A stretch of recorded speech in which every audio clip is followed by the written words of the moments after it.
वरदा हरि विठ्ठल श्री ज्ञानदेव श्रीमंत श्री जगद्गुरु तुकाराम सद्गुरु जोग महाराज. उपाधीच्या नावे घेतला शिंतोडा, नेदो आता पिढा आतळवते. कशासाठी हात भरोनी धुवावे, चालतिया गोवे मार्गासी. काही नाही देवे करोनी ठेविले, असे ते आपुले तेथे ठाई. तुका म्हणे जेव्हा गेला अहंकार, तेव्हा अपपर बोळविले. कशासाठी हात भरोनी धुवावे, चालतिया गोवे मार्गासी. श्रीमंत श्री जगद्गुरु तुकोबाराय आपल्या सफल जीवनाचं रहस्य प्रतिपादन करतात. साधना करत असताना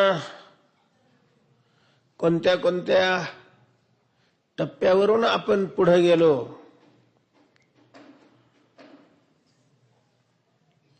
याचं विश्लेषण, याची मीमांसा करणारा हा अभंग आहे.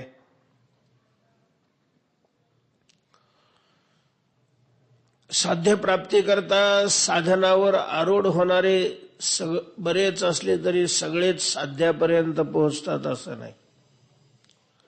ज्ञानोबा यांनी म्हटलेले अस्थेच्या महापुरी रिगता ती कोटेवरी परी, प्राप्तीच्या पैलतीरी विपायला निघे. तुकोबाराय हे प्राप्तीच्या पैलतीरावर पोहोचलेले महात्मे आहेत. मग अशा प्रकारे साध्य प्राप्त करून घेण्याकरता साधक अवस्थेमध्ये विशेष रूपाने आपण काय साधना केली,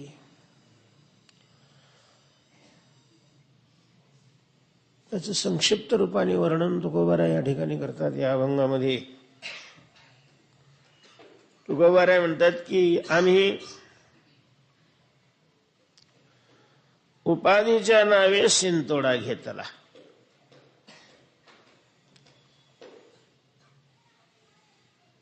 उपाधीचा त्याग केला आणि उपाधीच्या संबंधामुळं आलेलं जे अपावित्र्य आहे,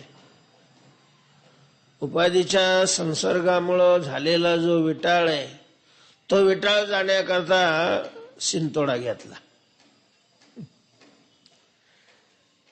जुनी वैदिक संस्कृतीला मानणाऱ्याची अशी पद्धत आहे पहा.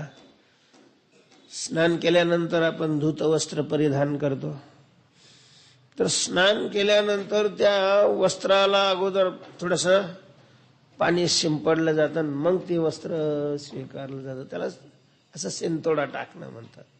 म्हणजे त्याला पवित्र करून मग ते स्वीकारलं. किंवा घरामध्ये थोडासा अपवित्र्याचा संशय आला तर माणसं गोमूत्राचा काय करतात, गोमूत्र शिंपडलं जातं, शिंतोडा टाकला जातो, त्यानं ते पवित्र केलं जातं. तसं तुकोबाराय म्हणतात की उपाधीच्या नावाने आम्ही शिंतोडा घेतला. उपाधीच्या नावे घेतला शिंतोडा घेतला.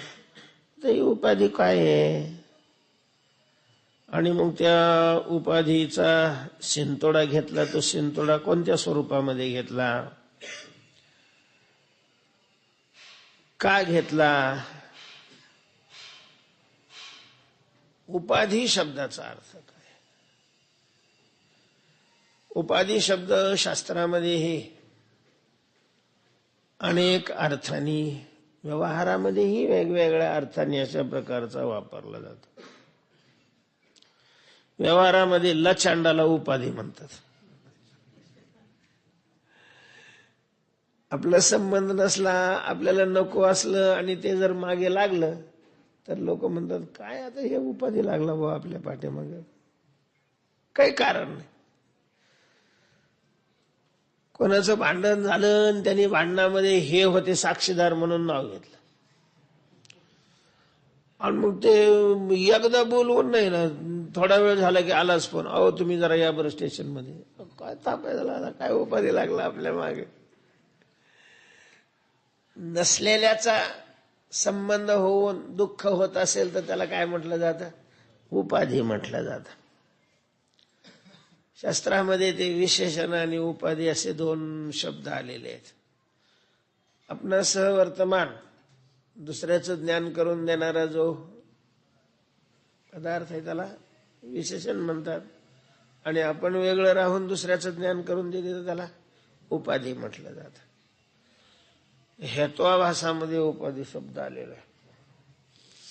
हेत्वाभासाचे मुख्य 5 प्रकार आहेत. हेत्वाभास म्हणजे अनुमान प्रमाणाचा आत्मा हेतू असतो.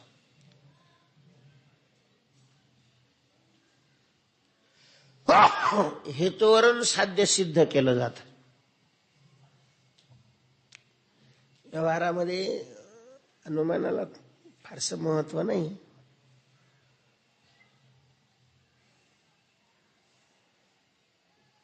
पण संशोधनामध्ये अनुमानाला महत्व आहे.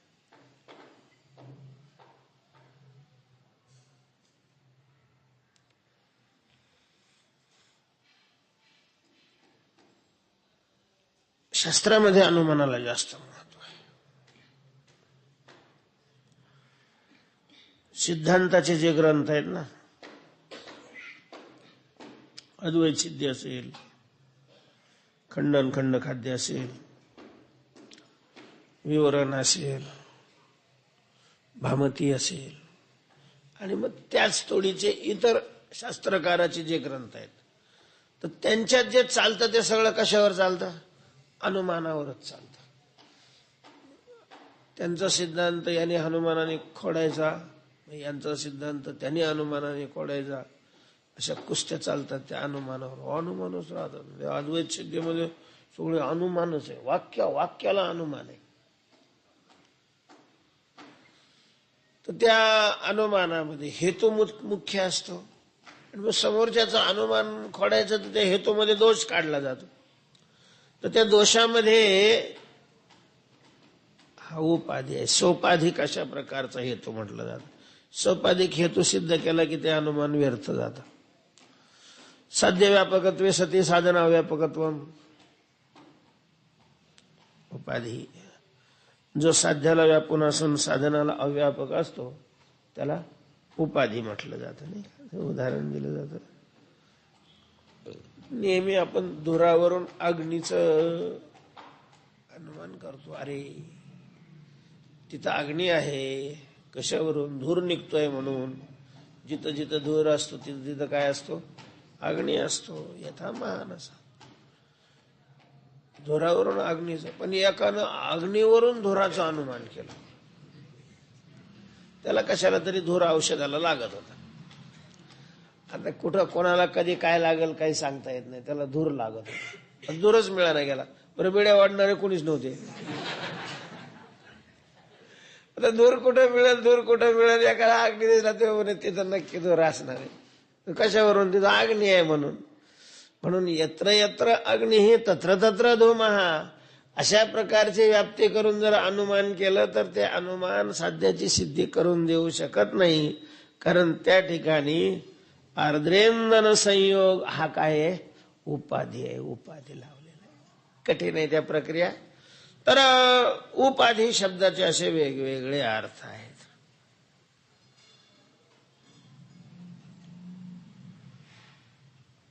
साधारण परमात्म्याची उपाधी, ईश्वराची उपाधी माया आहे, आणि जीवाची उपाधी कोश आहेत असं मानलेलं आहे. पंचकोश ही जीवाची उपाधी आहे, माया ही ईश्वराची उपाधी आहे. पंचकोश 3 शरीरामध्ये मोडतात म्हणून 3 शरीर ही जीवाची उपाधी, आणि माया ही ईश्वराची उपाधी आहे. जीव ब्रह्माचं ऐक्य साधत असताना भागत्याग लक्षणं केली जाते, आणि भागत्याग लक्षणेमध्ये जीव स्वरूपादितला हा उपाधीचा जो भाग आहे 3 शरीराचा त्याला बाजूला करून, ईश्वराच्या स्वरूपातली माया बाजूला करून केवळ चैतन्याचं ग्रहण करून त्या चैतन्याची एकता अशी सिद्ध केली जाते वेदांतामध्ये. तेव्हा ह्या 3 शरीर हा उपाधी आहे, स्थूल, सूक्ष्म आणि कारण. तर तुकोबाराय म्हणतात की ही जी उपाधी आहे ज्याच्या संबंधामुळं आजपर्यंत आम्हाला खूप दुःख सहन करावं लागलं. सगळ्याला दुःख जे सहन करावं लागतं तर या उपाधीला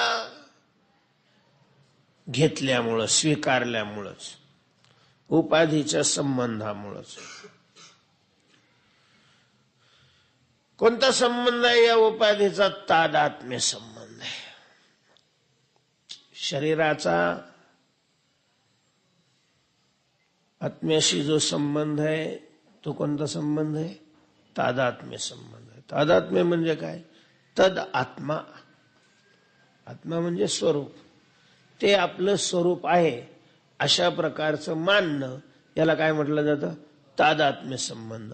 आणि हा तादात्म्य संबंध सगळ्या दुःखाचं कारण आहे. तुकोबाराय म्हणतात आम्ही या उपाधीच्या नावाने शिंतोडा घेतला. उपाधीचा तर त्याग केलाच, पण संबंधामुळं आलेलं जे अपावित्र्य आहे त्या पावित्र्य घालवण्याकरताही त्याच्यावर पाणी टाक. आम्ही शुद्ध झालो. कशाने शुद्ध झाले तुम्ही? आम्ही या कीर्तने शुद्ध झालो.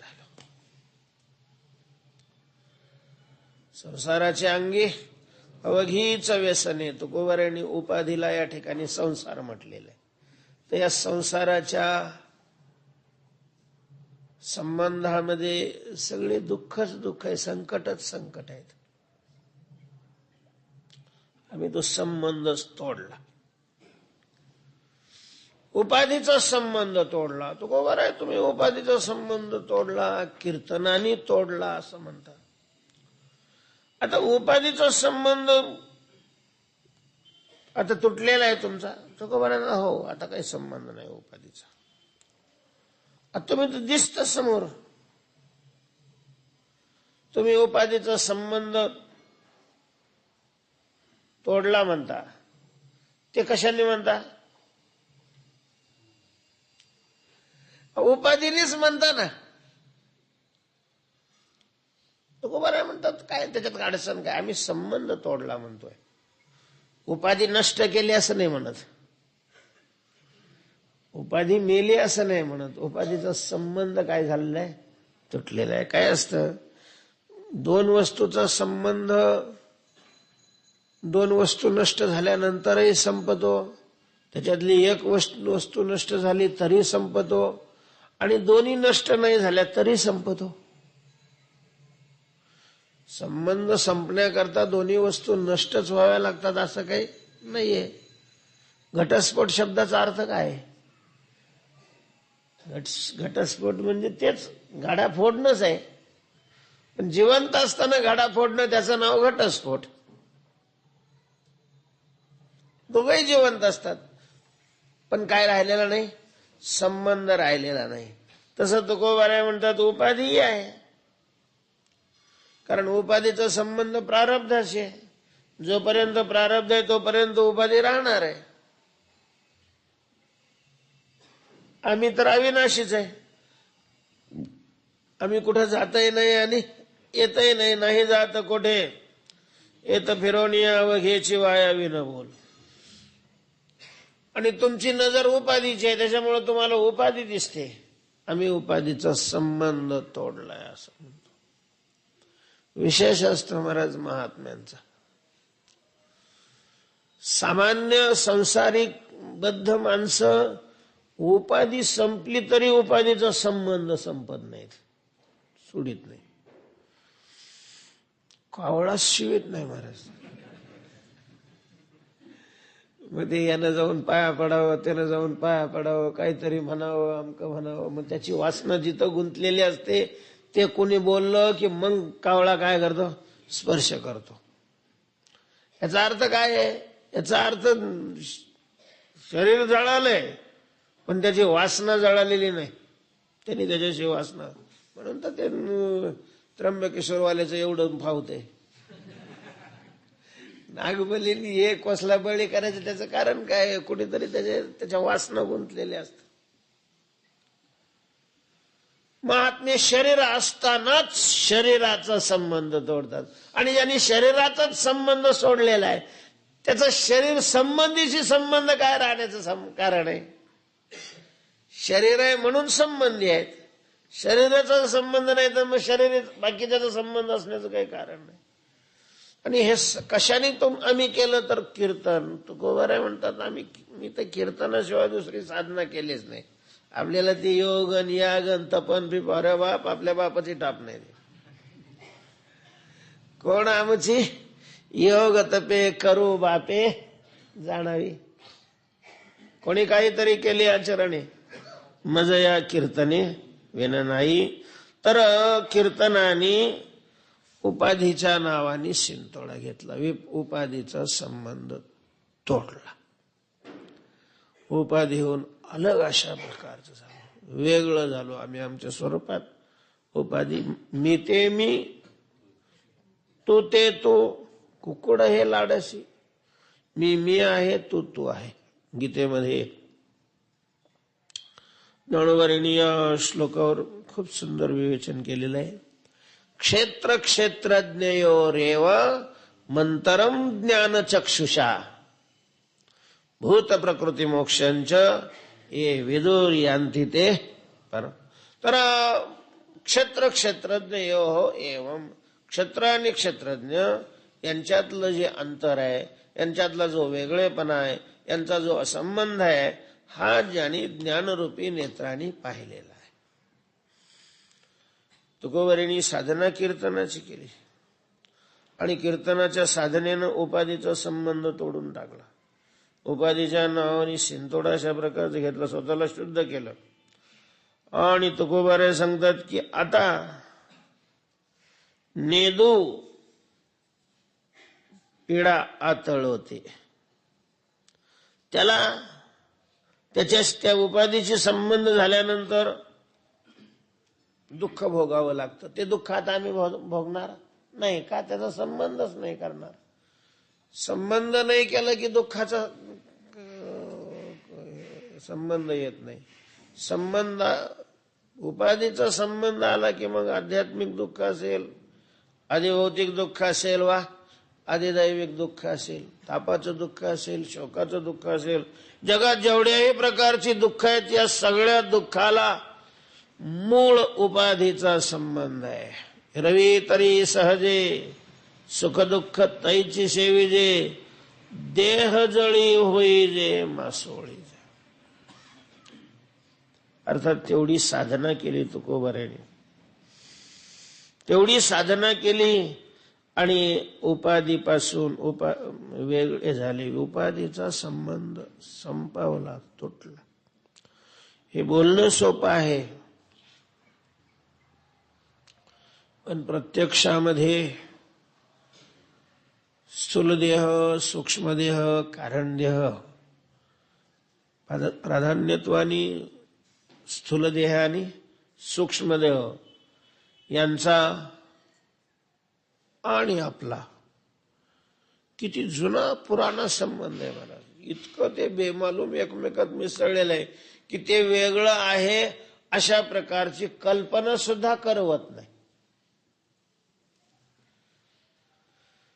पण साधनेनं, संतांच्या सहवासामध्ये, शास्त्र श्रवणाने, पुन्हा पुन्हा पुन्हा पुन्हा पुन्हा पुन्हा उपदेशाचा ढोस घेऊन हळूहळू हळूहळू हळूहळू ते भिन्न आहे असं वृत्तीला पटायला लागतं आणि वृत्ती त्यावर ठाम होते, अरूढ अशा प्रकारचे होते. तुकोबाराय म्हणतात आमचं ते झालेलं आहे आणि आता ज्याच्यामुळं पीडा होईल त्याच्याशी संबंध येऊ देणार नाही. नेदो आता पीडा आतळ होते. कशासाठी हात भरून धुवावे, चालतिया गोवे मार्गाशी. तुकोबाराय म्हणतात की रस्त्याने चाललेला आहे, त्याला संध्याकाळपर्यंत मुक्कामी पोहोचायचंय. अशा माणसाने उगाचच हात भरवून घ्यायचा आणि पुन्हा त्याला धुत बसायचं काय कारण आहे? हात आपणच भरवायचा आणि मग ज्यांनी भरलेला आहे त्याला धुवावं लागेल, मग त्याला पाणी पाहत बसायचं, पुन्हा त्याला वेळ जायचा. हे कारणच काय? बरंच कारण काय असं कसं काय म्हणता? साधना ज्या शरीराने करायच्या त्या शरीराला आवश्यक असणारा उपाधी तेवढ्याच तरी तुम्हाला स्वीकार करावा लागेल ना.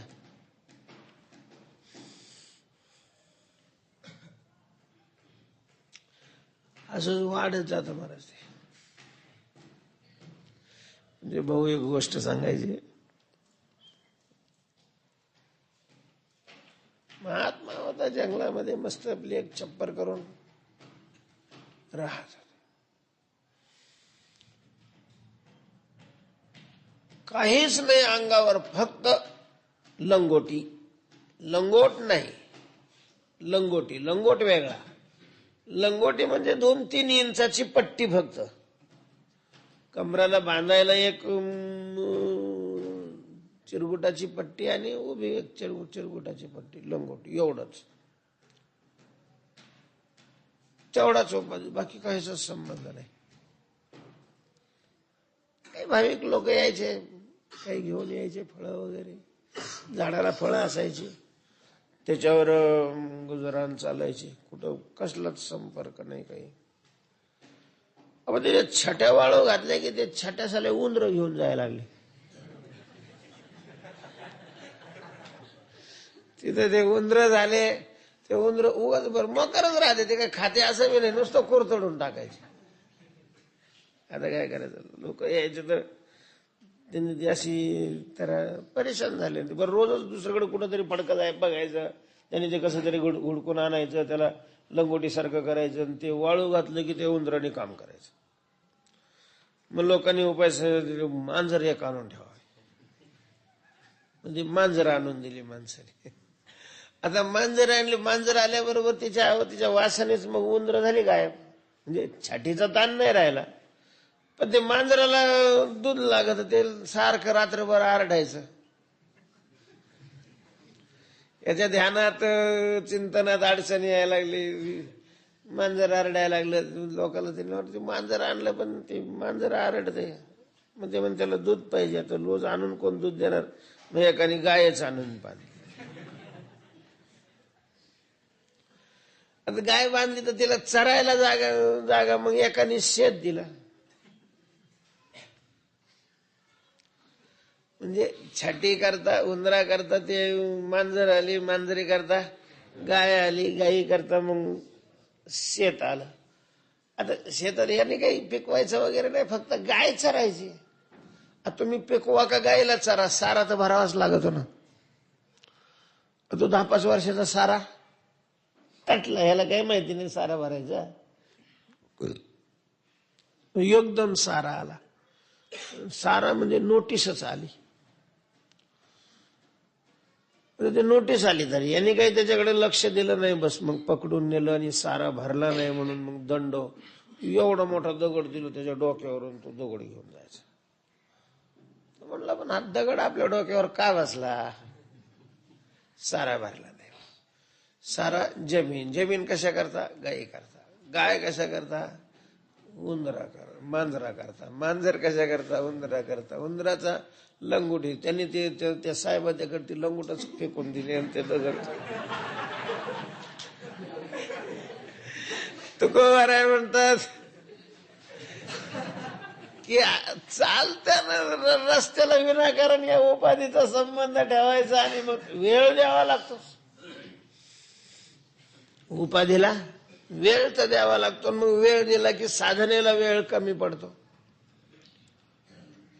हे हात भरवून पुन्हा धुत बसायला कोण रिकाम आहे? कायसाठी हात भरून धुवावे, चालतिया गोवे मार्गाशी. पण मग शरीर निर्वाह कसा होणार? तुकोबा राय म्हणतात काही तशी अडचण नाहीये.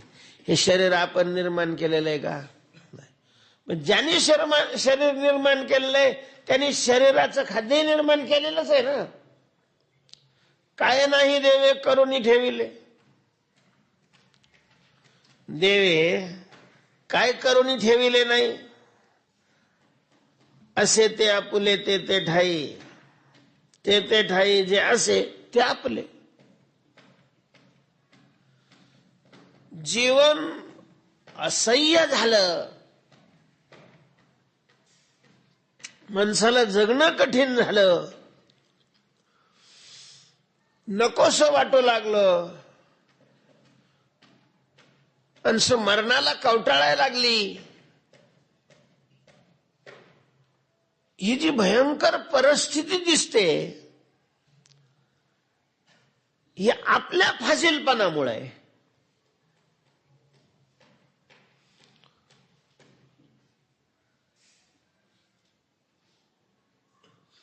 तसं फार जीवन जगणं असह्य आहे असं नाही. तुकोबा राय म्हणतात देवे काय करुणी ठेवले नाही. देवानी झोपण्याकरता पृथ्वी निर्माण केलेली.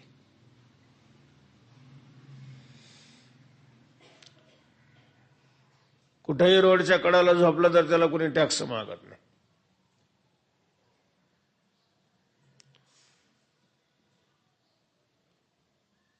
आता बंगले बांगले तर मग नगरपालिकेचा टॅक्स आता भरावाच लागेल.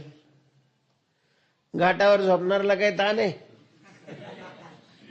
शय्या भूमी तलम दिशोपि वसनम ज्ञानामृतम भोजनम एते यस्य कुटुंबिनो वद सखे कस्मात भयम योगिनः. पाणी निर्माण केलेलं आहे, हवा निर्माण केलेली आहे, झाडं आहेत, दयावान माणसं आहेत. तेव्हा तुकोबा राय म्हणतात काय नाही देवे करुणी ठेविले. देवे काय करुणी ठेवले नाही. आवश्यक जे आहे त्या बाबतीत देवाने काय करून ठेवलेलं नाही, सगळं करून ठेवलेलं आहे. पण आपल्याला सहज असेल त्याच्यात नाही. आपलं नाही मला असं लागत मग दे या ना. मला असं लागत मग काय अडचण नाही, बस पळत दे करकुटाने. सहज जे आहे, सहज जे येईल ते देवानी प्रेरित आहे. आणि मग जे देवानी प्रेरित त्याला कुटाने नाही करावं लागत. अहंकार वाढवला की मग कुटाने सुरू होतात.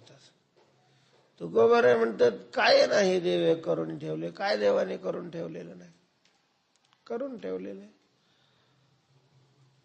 आणि हे त्याच आहे ना. तुका म्हणे असो तुझे मस्तकी नाही लौकिकी आता माझं वर्तन हे तुझं आहे जर तुझ्या डोक्यावर काय संबंध नाही माझा.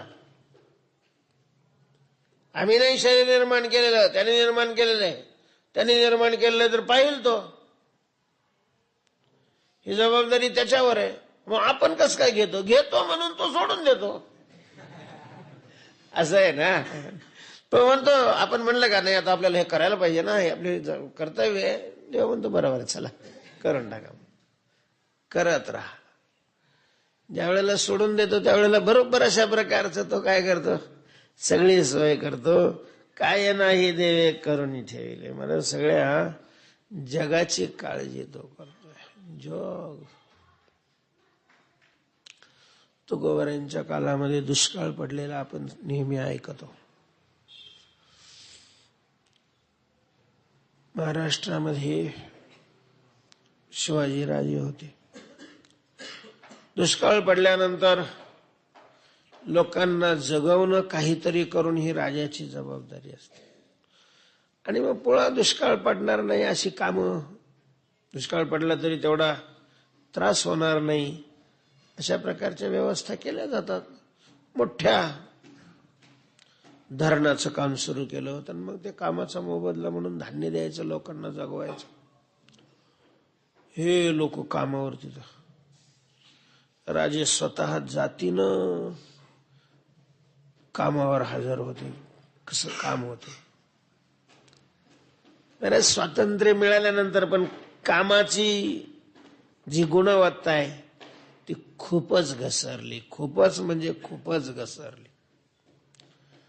मानावं लागेल त्या बाबतीत इंग्रज सरकारला की इंग्रजाच्या काळामध्ये जी कामं झालेली आहेत, मग ती पुलाची असतील, धरणाची असतील,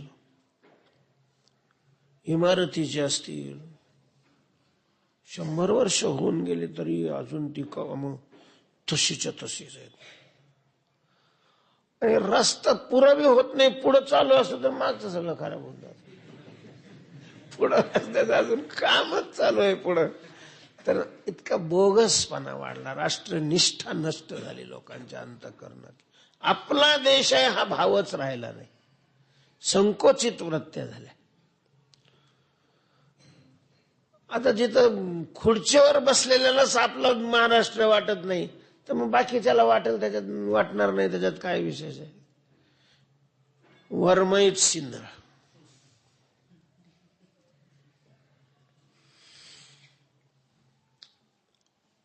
पूर्वी असं नव्हतं. राजा स्वतः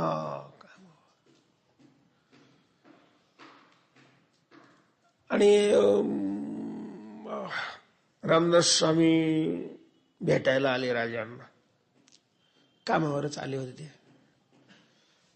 नमस्कार वगैरे बोलता बोलता सहज विषय निघाला. ते म्हणे स्वामी, जर आज आम्ही सिंहासनावर नसतो तर ही प्रजा मेली असती. काय घेणं होतं लोकांना, दुष्काळात राहील, जगले काय मेले काय. त्यांना बोलण्यातून थोडासा अहंकार जाणवला स्वामींना. मोठीच माणसं असतात. खरंय राजे. समोर एक मोठा दगड असा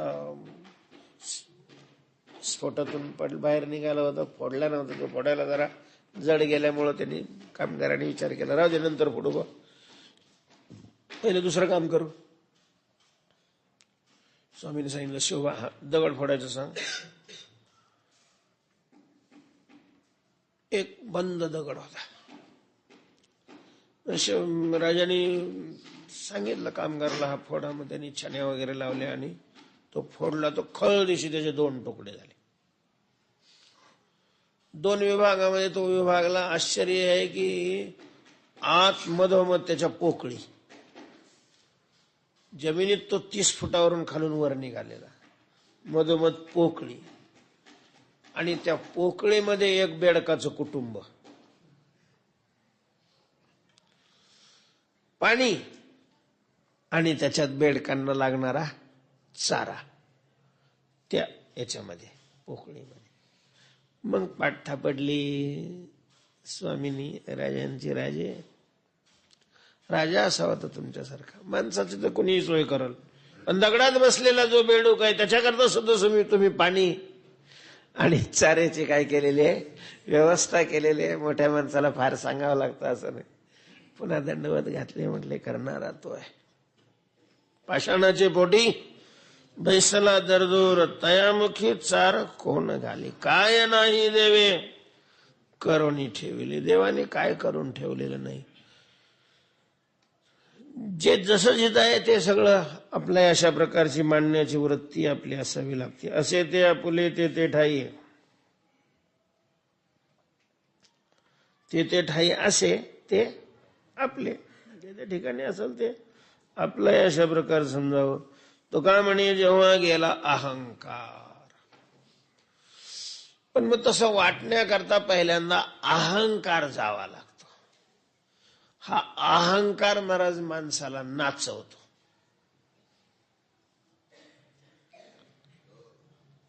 नाचवी चौकडे तो अहंकार गा. पाचा पाचा ही गाठी पडे.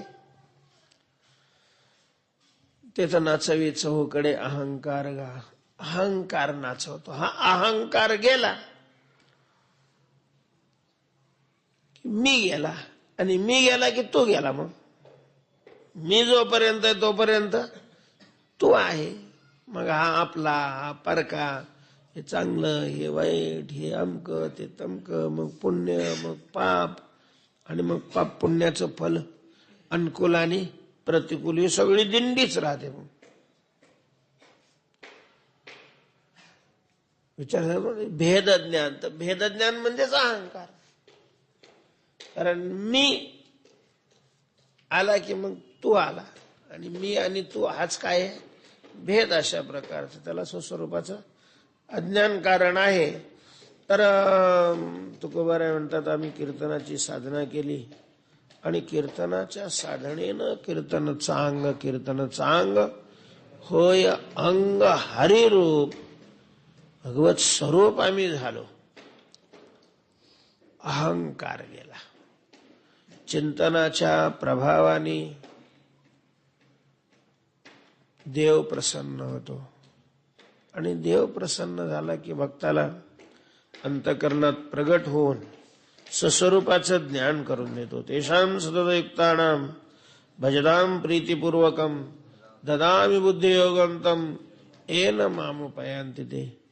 आणि देवासारखा ज्या वेळेला गुरु ज्या वैष्णवानी नामचिंतनानी कीर्तनानी चित्त शुद्ध केलेलं आहे अशांना भेटतो, त्यावेळेला वेळच काय लागतो साक्षात्कार होण्याकरता.